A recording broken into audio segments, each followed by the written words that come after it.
हरिओम। राधे राधे।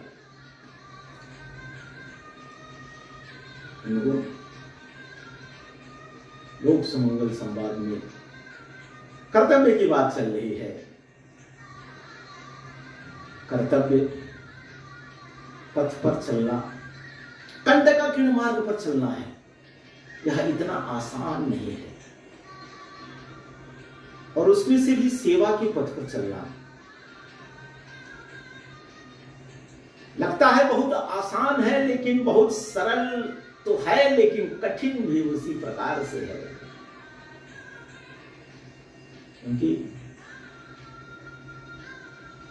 गीता में भगवान ने कहा है, कर्मण्येवाधिकारस्तु मा फलेषु कर्मणि। यह सेवा का मूल है। बिना फल की चिंता किए हुए कर्म को करना, वह शरीर एक बार मान जाए तो मन क्या कहता है, बुद्धि क्या कहती है, चित्त क्या कहता है, आत्मा क्या कहती है। अगर हमारी साधना अधूरी है तो सब अलग अलग कहते हैं। मन कुछ और कहता है, चित्त कुछ और कहता है, और शरीर कुछ और कहता है। इस नाते से जब सेवा के पथ पर साधक चलता है और आम जीवन में जब सेवा की बात आती है तो वह सोचता है कि सेवा कहने क्या। सेवा का बृहद रूप व्यक्तिगत में माता पिता की सेवा, प्रकृति की सेवा, देश की सेवा, लोक सेवा, अनेकों प्रकार है सेवा की। और हमने जो हमको सेवा का मार्ग हमने चुन लिया है, उस सेवा को अगर हम प्रामाणिकता से करते हैं तो वही हमारा कर्तव्य पथ सबसे उत्तम कर्तव्य पथ है। यानी अंग्रेजी में सेवा को सर्विस कहते हैं।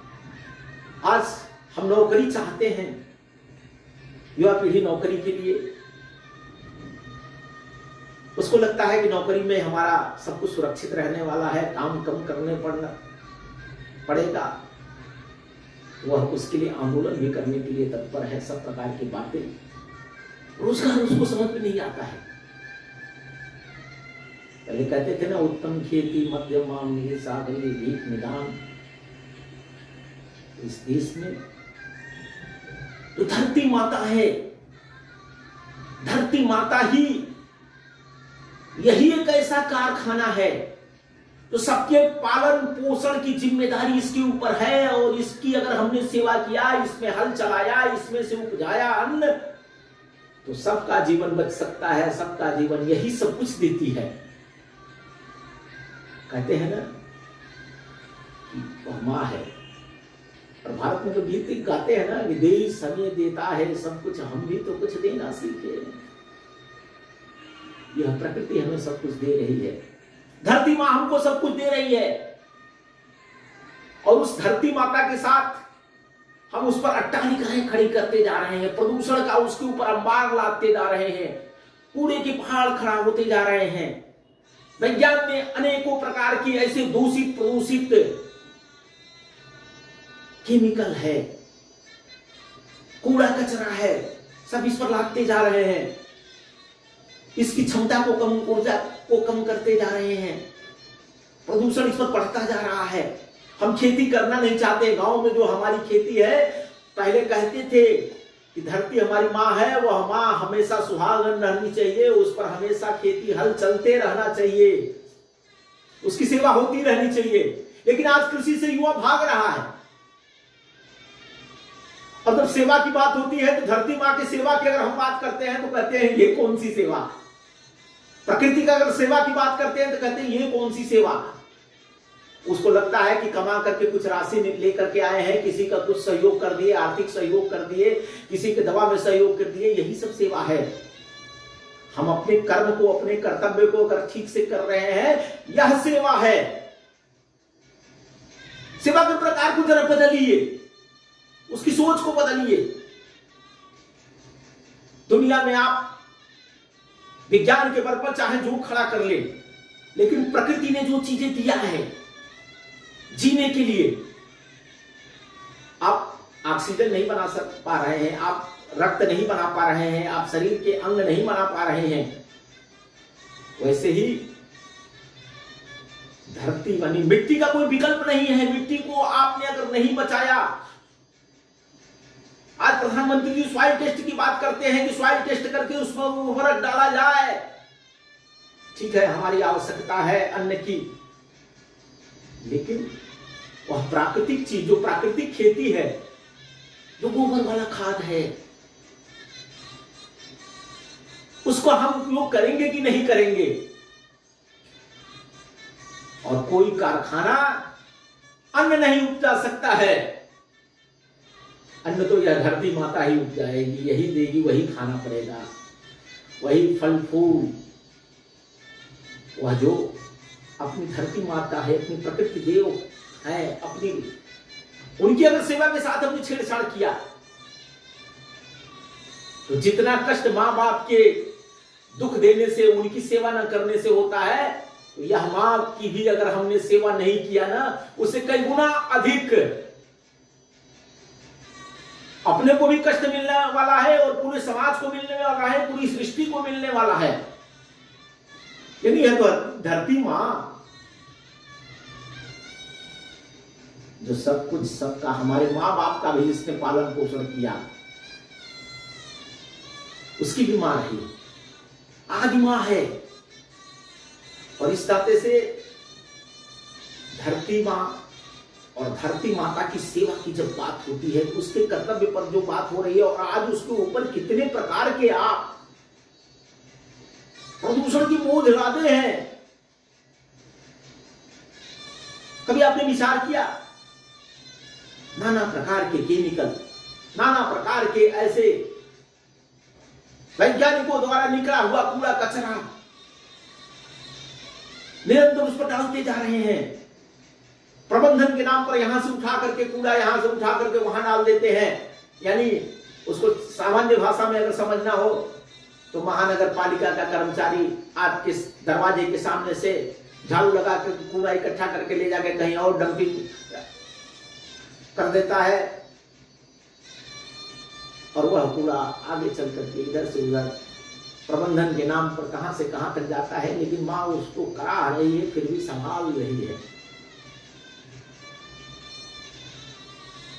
यह छिपाना है कि यहां से कूड़ा उठाकर हमने वहां डाल दिया। यह प्रबंधन नहीं है। प्रबंधन तो त्याग में है कि हम प्लास्टिक का कम उपयोग करेंगे, हम ऐसे केमिकलों का कम उपयोग करेंगे जो समाज के लिए, जो राष्ट्र के लिए, जो शरीर के लिए घातक है, उसका कितना उपयोग करना, ये सोचना पड़ेगा।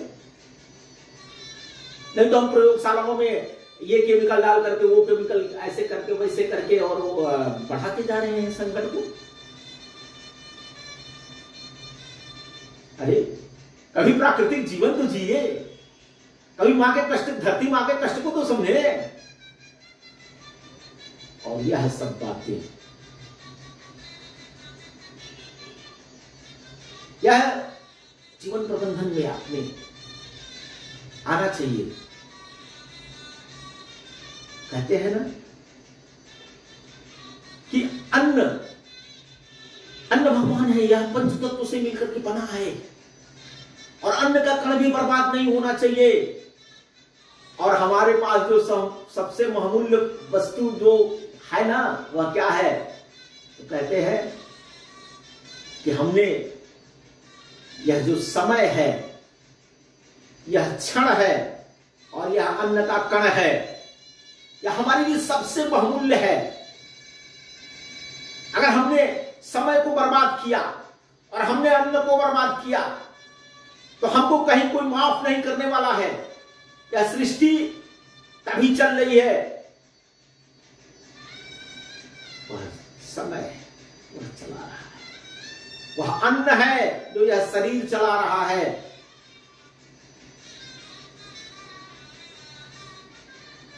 तो कण और क्षण की बर्बादी को हमको रोकना पड़ेगा, यह कर्तव्य है हमारा। आज जो समाज के लिए अनुपयोगी है, उसके पीछे क्यों भाग रहे हैं? हमारे प्रयोग उस नाते से होने चाहिए जो प्राणियों के लिए उपयोगी हो। मैं केवल व्यक्ति की बात नहीं कर रहा हूं, मैं केवल मनुष्य की बात नहीं कर रहा हूं। भारतीय संकल्प कहता है कि प्राणियों में सद्भावना हो। विश्व के कल्याण की हम बात करते हैं, वसुधैव कुटुंबकम की बात करते हैं, और इसमें से गीता हमें वह ज्ञान देती है कि धर्म को समझे, राष्ट्र धर्म को समझे, व्यक्ति धर्म को समझे, व्यष्टि धर्म को समझे, समष्टि धर्म को समझे। धर्म को कर्मकांड से न बाध करके कर्तव्य से देखने की बात है, और उसमें से निष्काम सेवा की जो भावना है,